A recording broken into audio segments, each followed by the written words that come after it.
ஓம் ஸ்ரீ குருப்பியோ நமக. நான் பிரம்மம். ஐ ஆம் தட். ஸ்ரீ நிசரதத்த மகாராஜ். கவனத்தை குறைத்து மதிப்பிடாதே. கேட்பவர்: உங்களை பார்க்கும்போது நீங்கள் எல்லோரையும் போல ஏழ்மையும் வயோதிகமும் தரும் எல்லா பிரச்சனைகளையும் எதிர்கொள்ளும் குறைவான வசதியுடைய ஒரு ஏழை போல் தெரிகிறீர்கள். மகாராஜ்: நான் பணக்காரனாக இருந்தால் அது என்ன வித்தியாசத்தை ஏற்படுத்தும்? நான் என்னவோ அதுதான் நான். வேறு என்னவாக நான் இருக்க முடியும்? நான் பணக்காரனும் அல்ல, ஏழையும் அல்ல, நான் தான். கேட்பவர்: இருப்பினும் நீங்கள் சந்தோஷத்தையும் துக்கத்தையும் அனுபவிக்கிறீர்கள். மகாராஜ்: இவற்றை நான் விழிப்புணர்வில் அனுபவிக்கிறேன்.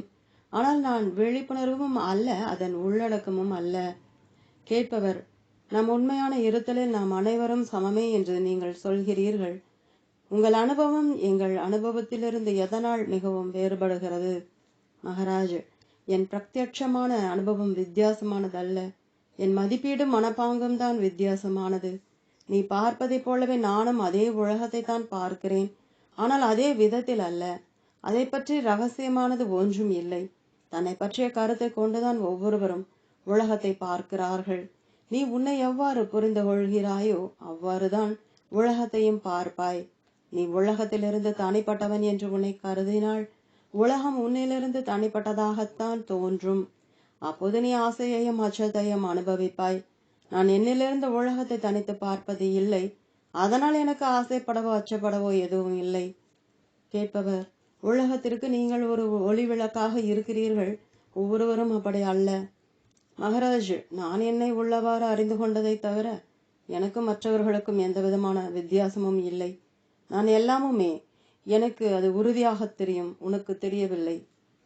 கேட்பவர்: எனவே நாம் வித்தியாசப்படுகிறோம். மகாராஜ்: இல்லை, நாம் வித்தியாசப்படுவது இல்லை.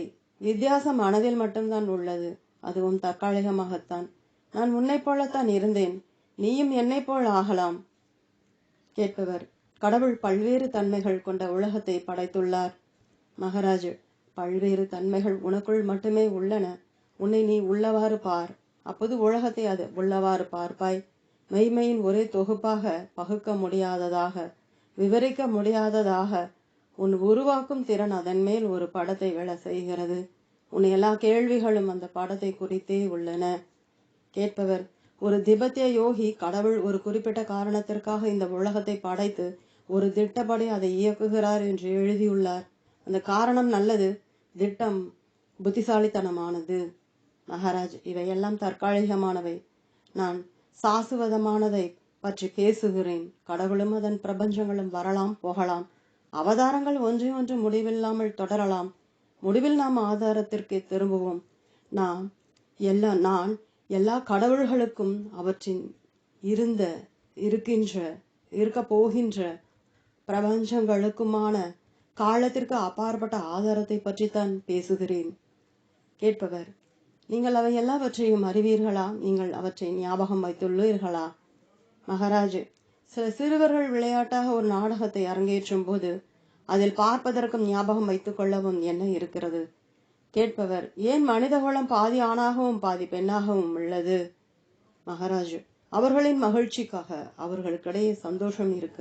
வெளிப்படாதது அவ்யக்தா வெளிப்பட்டதாகிறது, வியக்தாவாகிறது. என்னுடைய குருவின் கருணையினால் நான் வெளிப்படாததையும் வெளிப்பட்டதையும் சமமான பார்வையில் பார்க்க முடிகிறது. இரண்டுமே எனக்கு ஒன்றுதான்.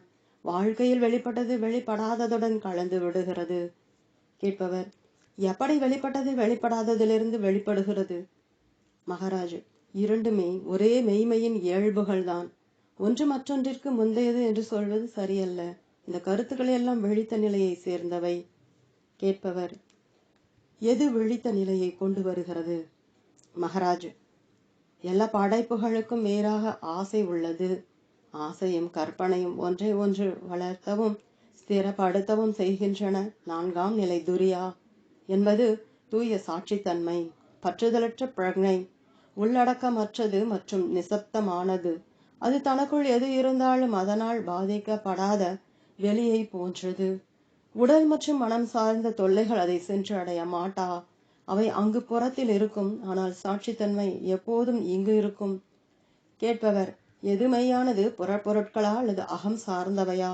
நான் புறப்புறல் சார்ந்த பிரபஞ்சம்தான் மெய்யானது என்றும் என் அகம் சார்ந்த உளப்பாங்கு மாறக்கூடியது மற்றும் தற்காலிகமானது என்றும் நம்புகிறேன். நீங்கள் உள்ளே உள்ள அகத்தின் தன்மையை மெய்யானதாகவும் ஸ்திரமான புற உலகத்தின் மெய்த்தன்மையை மறுப்பதாகவும் தோன்றுகிறது. மகாராஜ், அகம் சார்ந்தது மற்றும் புறம் சார்ந்தது இரண்டுமே மாறக்கூடியவை மற்றும் கடந்து போகக்கூடியவை. அவற்றில் எதுவும் மெய்யானது இல்லை. கடந்து போகக்கூடியதில் இருக்கும் ஒவ்வொரு அனுபவத்திலும் இருக்கும் மாறாத காரணியான நிலையானதை கண்டுபிடி. கேட்பவர், இந்த மாறாத காரணி என்ன? மகாராஜ், நான் அதற்கு பல்வேறு பெயர்களை கொடுப்பதும் அதை பல வழிகளில் சுட்டி காட்டுவதும் பார்க்கும் திறன் உனக்கே இருந்தால் ஒழிய பெரிய அளவில் உனக்கு உதவாது. நான் எவ்வளவுதான் ஆர்வத்துடன் சுட்டிக்காட்டி பார்க்க சொன்னாலும் நீ பார்வை மங்கிய மனிதனாக இருந்தால் மரத்தில் இருக்கும் கிளியை பார்க்க முடியாது. அதிகபட்சமாக உன்னால் என் சுட்டி காட்டும் விரலைத்தான் பார்க்க முடியும். முதலில் உன் பார்வையை சரிப்படுத்து. வெறுமனே வெளிக்காமல் பார்க்க கற்றுக்கொள். அப்போது நீ கிளியை காண்பாய்.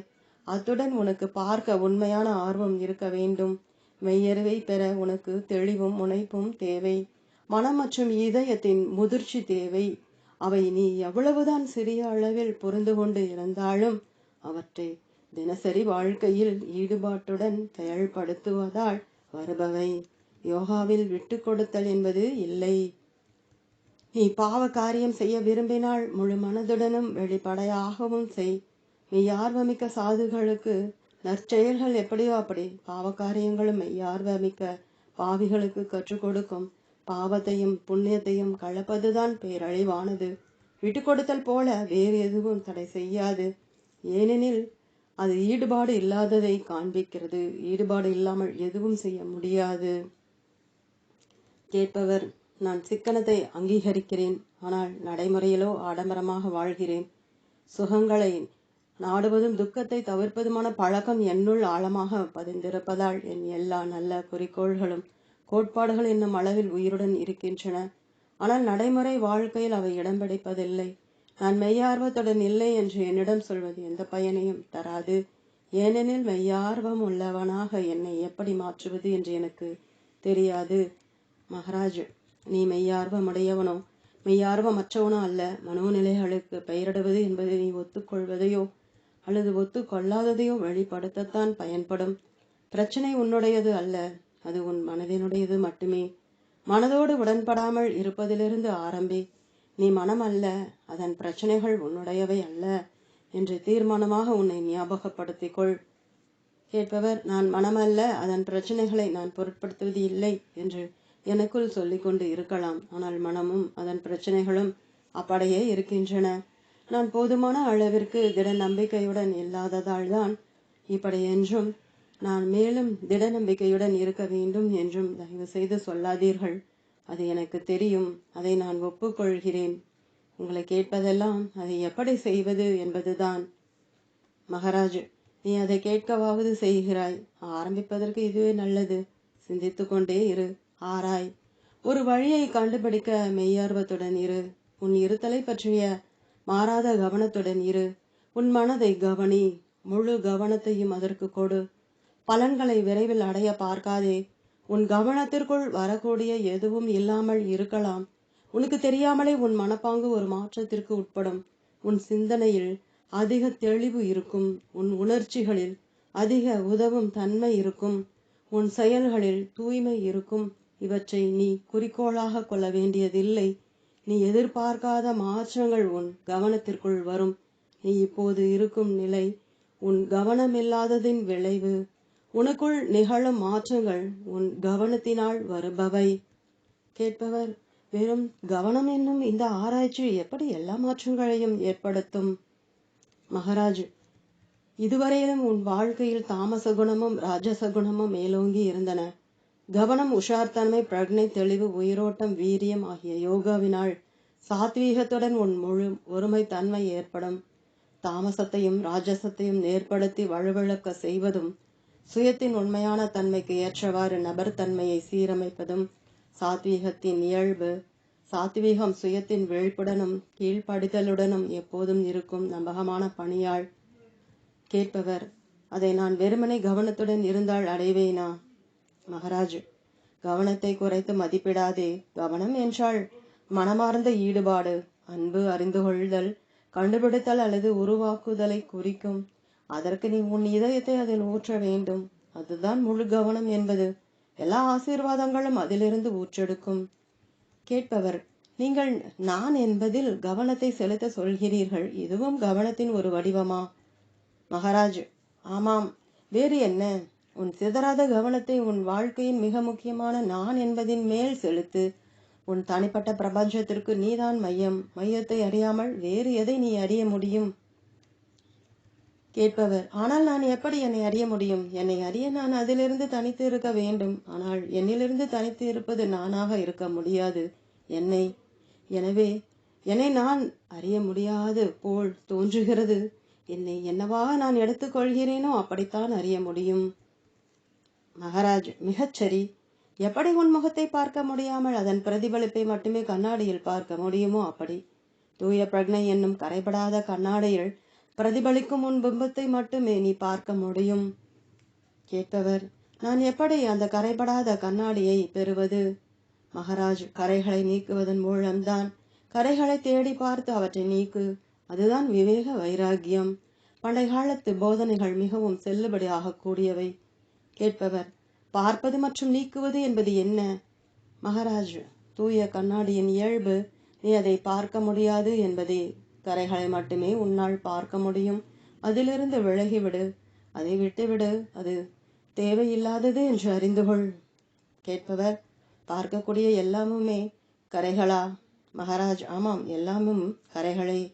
கேட்பவர், முழு உலகமுமே கரையா? மகாராஜ், ஆம், அப்படித்தான். கேட்பவர், எவ்வளவு பயங்கரம்! அப்படியானால் இந்த உலகம் மதிப்பற்றதா? மகாராஜ், அது மிகுந்த மதிப்பு உடையது. அதற்கு அப்பால் போவதன் மூலம் நீ உன்னை அறிவாய். கேட்பவர், அது எடுத்தவுடன் ஏன் முதலில் வர வேண்டும்? மகாராஜ், அது முடியும் போது அதை நீ அறிவாய். கேட்பவர், அது எப்போதாவது முடியுமா? மகாராஜ், ஆம், உன்னை பொறுத்தவரையில். கேட்பவர், அது எப்போது ஆரம்பித்தது? மகாராஜ், தற்போது. கேட்பவர், அது எப்போது முடியும்? மகாராஜ், தற்போது. கேட்பவர், அது தற்போது முடியவில்லை. மகாராஜ், நீ அதற்கு விடவில்லை. கேட்பவர், நான் அதை விட வேண்டுகிறேன். மகாராஜ், நீ விடுவதில்லை. உன் வாழ்க்கை முழுவதும் அதனுடன் பிணைக்கப்பட்டுள்ளது. உன் கடந்த காலம் மற்றும் எதிர்காலம், உன் ஆசைகள் மற்றும் அச்சங்கள் அனைத்தும் இந்த உலகத்தில் வேறு கொண்டு உள்ளன. உலகம் இல்லாமல் நீ எங்கே இருக்கிறாய்? நீ யார்? கேட்பவர், ஆனால் அதை சரியாக கண்டுபிடிக்கத்தான் நான் வந்துள்ளேன். மகாராஜ், நான் உனக்கு இதைத்தான் சரியாக சொல்கிறேன். உனக்கு அப்பாற்பட்டதில் ஸ்திரமாக இரு. அப்போது எல்லாமும் தெளிவாகவும் சுலபமாகவும் ஆகும். தொடரும். ஓம்.